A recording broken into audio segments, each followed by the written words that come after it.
नमस्कार, मैं हूं अंकुर और आप देख रहे हैं सत्यहिंदी.com। एक नजर डालते हैं अब तक की सुर्खियों पर। भारत के विदेश मंत्री एस जयशंकर ने कहा है कि भारत अफगानिस्तान की जनता के साथ हमेशा रहा है और भविष्य में भी रहेगा। हालांकि उन्होंने अफगानिस्तान सरकार का नाम नहीं लिया और ना ही तालिबान के बारे में कुछ कहा है, पर उनके इस बयान की अहमियत से इनकार नहीं किया जा सकता है।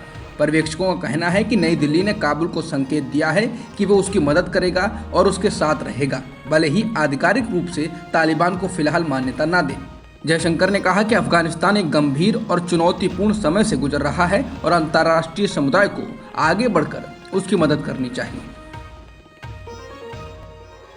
प्रधानमंत्री नरेंद्र मोदी क्वाड नेताओं के सम्मेलन में भाग लेने के लिए अमेरिका जाने वाले हैं, क्योंकि अमेरिकी राष्ट्रपति जो बाइडेन के प्रशासन ने घोषणा की है कि वो 24 सितंबर को व्हाइट हाउस में क्वाड नेताओं के सम्मेलन का आयोजन करने जा रहे हैं। इस कार्यक्रम में बाइडेन के अलावा भारतीय प्रधानमंत्री मोदी, ऑस्ट्रेलियाई प्रधानमंत्री स्कॉट मॉरिसन और जापानी प्रधानमंत्री योशिहिदे सुगा शामिल होंगे। विदेश मंत्रालय की ओर से बयान में कहा गया है कि इस दौरान वे उभरती टेक्नोलॉजीज, कनेक्टिविटी, इंफ्रास्ट्रक्चर, साइबर सुरक्षा, समुद्री सुरक्षा, मानवीय सहायता और बाकी समकालीन वैश्विक मुद्दों पर चर्चा करेंगे। अमेरिका के विदेश मंत्री एंटनी ब्लिंकन ने कहा कि आने वाले हफ्तों में अमेरिका पाकिस्तान के साथ अपने संबंधों की समीक्षा करेगा। उन्होंने कहा कि वो ये देख रहे हैं कि आने वाले समय में वॉशिंगटन अफगानिस्तान में क्या भूमिका निभाएगा। अमेरिकी विदेश मंत्री ने कहा कि पाकिस्तान के बहुत सारे हित हैं और उनमें से कुछ हमारे साथ टकराव में हैं। उन्होंने कहा कि इनमें से एक ये है कि वो अफगानिस्तान के भविष्य को लेकर लगातार घेरेबंदी करने में लगा है। ये वो है जिसने तालिबान के लोगों को अपने यहाँ पनाह दी है और ये वही है जिसने आतंकवाद के खिलाफ कई बार हमारा सहयोग किया। इस सवाल के जवाब में कि क्या ये समय पाकिस्तान के साथ संबंधों की समीक्षा करने का है, उन्होंने कहा कि उनका प्रशासन इसको लेकर जल्द ही कुछ करेगा। प्रधानमंत्री नरेंद्र मोदी मंगलवार को उत्तर प्रदेश के अलीगढ़ में राजा महेंद्र प्रताप सिंह यूनिवर्सिटी की आधारशिला रखने जा रहे हैं। आगामी यूपी चुनाव से पहले बीजेपी के लिए ये काफी अहम माना जा रहा है। कहा जा रहा है कि बीजेपी इसके जरिए उत्तर प्रदेश के प्रभावशाली जाट समुदाय को मनाने की कोशिश में है। किसान आंदोलन के चलते इस बार जाट बीजेपी से खिसक रहे हैं। बता दें, राजा महेंद्र प्रताप सिंह ने साल 1957 के लोकसभा चुनाव में स्वतंत्र उम्मीदवार के तौर पर जनसंघ के उम्मीदवार अटल बिहारी वाजपेयी को हरा दिया था। बीजेपी नेता और केंद्रीय सड़क परिवहन मंत्री नितिन गडकरी ने राजस्थान विधानसभा में एक सेमिनार को संबोधित करते हुए अपनी पार्टी समेत बाकी नेताओं पर तंज कसा। गडकरी ने कहा कि समस्या सबके साथ है, हर कोई दुखी है। एमएलए इसलिए दुखी हैं कि वे मंत्री नहीं बने, मंत्री बन गए तो इसलिए दुखी हैं कि अच्छा विभाग नहीं मिला, और जिन मंत्रियों को अच्छा विभाग मिल गया वे इसलिए दुखी हैं कि मुख्यमंत्री नहीं बन पाए, और मुख्यमंत्री इसलिए दुखी हैं कि पता नहीं कब रहेंगे कब जाएंगे, इसका उनको भरोसा नहीं है। इसके साथ ही उन्होंने कहा कि राजनीति भी एक स्किल है। ज़्यादा विपक्ष में रहने वाले भी सत्ता में आकर विपक्ष जैसा बर्ताव करने लगते हैं। तालिबान को लेकर खुलकर बयान देने वाले गीतकार जावेद अख्तर ने कहा कि मेरे आलोचकों का इल्ज़ाम है कि मैं हिंदू दक्षिणपंथियों की आलोचना तो करता हूं, मगर कभी मुस्लिम उग्रपंथियों के खिलाफ नहीं बोलता।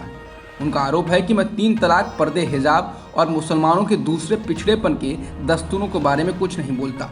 उन्होंने कहा कि मुझे कोई आश्चर्य नहीं कि इन लोगों को मेरे बरसों से किए इन कामों का जरा भी इल्म नहीं है।